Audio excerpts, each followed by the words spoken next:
मुंबई महापालिकेच्या KEM, Sion, Nair, Cooper या प्रमुख रुग्णालयांसह इतर काही उपनगरीय रुग्णालयांमधील नवनियुक्त कर्मचारी परिचारिकांपैकी बहुतांश परिचारिकांना गेल्या 7 महिन्यांपासून वेतन मिळालं नाहीये।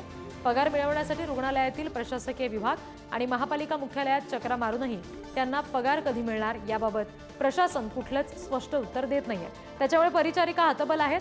महापालिकेचे उच्चपदस्थ अधिकारी सुद्धा वेतनासंदर्भात कोणतेही स्पष्ट उत्तर देत नसल्याचं सांगितलं जात आहे।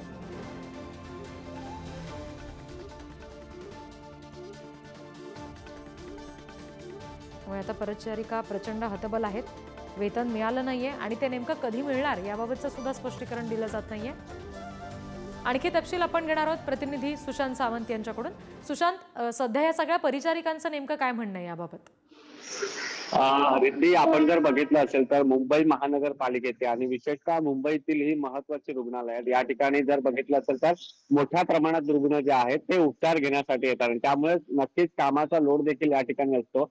मात्र मागील 7 महिन्यांपासून रुग्णांची सेवा करणाऱ्या या परिचारकांना वेतन का मिळालं नाही याचं उत्तर ना पालिका प्रशासन देत आहे ना रुग्णातील महत्वाचे डॉक्टर्स देत आहेत। त्यामुळे कुठेतरी परिचारिका ज्या आहेत त्या हतबल आहेत। नेमकं वेतन कधी होणार? खरं तर याआधी कारण देण्यात आलं होतं की आचारसंहितेमुळे वेतन जे आहे ते उशिरा होत आहे। मात्र 1-2 महिने ठीक होतं, मात्र आता तब्बल 7 महिने जे आहेत या परिचारिकांचं वेतन येत नाही। अर्थात या परिचारिका ज्या आहेत त्या पालिका अधिकाऱ्यांना भेटतात, पालिकेच्या फेऱ्या मारतात, मात्र त्यांच्या पदरी जी आहे ती निराशा पडल्याचं पाहायला मिळतंय। अजूनही त्यांना वेतन कधी येणार आहे याबाबत कोणीही ठोस सांगत नसल्यानं निश्चित आणि त्याच्यामुळे परिचारिका याच कारणामुळे कदाचित हतबल आहेत। याबाबत पुढे काय घडतंय हे आम्ही तुमच्याकडून जाणून घेऊ। तुर्तास धन्यवाद दिलेल्या माहितीसाठी।